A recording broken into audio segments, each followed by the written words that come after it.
I remember the moment my phone buzzed that night. A tiny vibration that seemed insignificant at first, but now I can't unfeel it. A text from a number I didn't recognize flashed on the screen. I hesitated, thumb hovering over the message. Part of me wanted to ignore it, to let the evening carry on like it always did. But curiosity won. She's here with him. Don't bother looking for her yet. I dropped the phone, staring at the hardwood floor as my heart started hammering in a rhythm I hadn't felt since I was a teenager in some desperate, unspoken panic. My first thought was disbelief. What could this mean? Who had sent it? And why would they know something I didn't? The party was in full swing, the kind where laughter bounced off walls, and champagne flutes clinked like fragile promises. I should have been enjoying myself, letting loose among familiar colleagues and friends. But all I could do was scan the crowd, my pulse rattling in my ears. At first, I told myself I was overreacting. Maybe it was a misunderstanding. I'd had doubts before. Missed calls she'd shrug off, a lingering phone tucked under a pillow, late nights at work that seemed just a little too late. I remembered the way she used to say, "You worry too much," and I hated that was true. I had tried to trust her, to believe the love that had held us together through 5 years of marriage. I drifted near the balcony, glass of untouched wine in my hand, trying to convince myself I was seeing ghosts. And then I did. She was leaning against a pillar, her laughter a little too high, her eyes a little too bright. And then he wrapped his arm around her, slow and possessive, like he had every right in the world to hold her close. My stomach sank, my knees weakened, and I felt like I had been punched by some invisible fist I didn't see coming. It was surreal. The woman I had woken up next to for years, the one whose soft snores had once been my comfort, was entwined in another man's arms, whispering something I couldn't hear, but knew was intimate. Her head tilted toward him, the way she had once tilted it toward me in our quiet mornings. It felt like every shared moment had been a lie. I wanted to scream, to demand answers, but my voice caught in my throat. I felt dizzy, as if the air itself had thickened, suffocating me.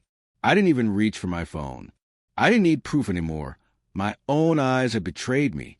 I walked away, not in a rush, not in anger, but slowly, deliberately, like I was leaving pieces of myself scattered across the room.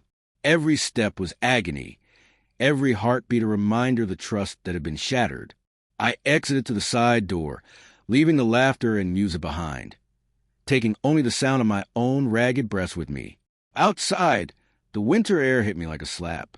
I wrapped my coat tighter around my shoulders, trying to contain the chaos of emotion, confusion, rage, heartbreak, and an unbearable grief I hadn't expected.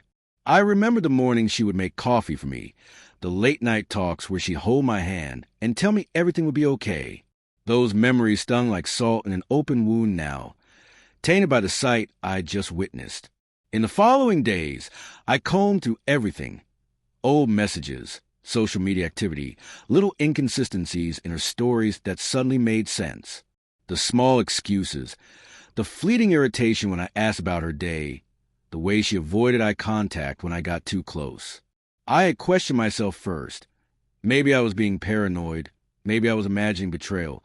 But the evidence piled up cold and undeniable. When I finally confronted her, it wasn't the yelling, the pleading, or the dramatic accusations I had imagined in my mind. She looked at me with the same shock, guilt, and sorrow I felt, and in that moment, I saw her humanity, not as a villain, but as someone who had made a choice that destroyed us both. I didn't mean for it to happen, she said, voice trembling, eyes wet. I never wanted to hurt you. And I believed her. I understood her weakness, her selfishness, her fear of admitting something she shouldn't have. But understanding didn't heal me. It didn't erase the image of her in his arms, the hollowing sense of betrayal that had rooted itself in my chest. I left that conversation with a quiet resolve. No dramatic fights, no vindictive gestures, just a slow, deliberate reclaiming of myself. I packed my things, stayed with a friend for a while, and let the pain do what it needed. Strip me bare so I could rebuild. Weeks later, I found a strange peace. The memories of her didn't sting as sharply. I remembered her with the same fondness I always had, but without the need to cling.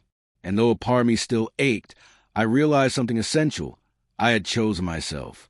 I had walked away, not in anger, but with dignity, refusing to let betrayal define my worth. Sometimes I still remember that party, that moment on the balcony, and every time I remind myself, leaving was not defeat.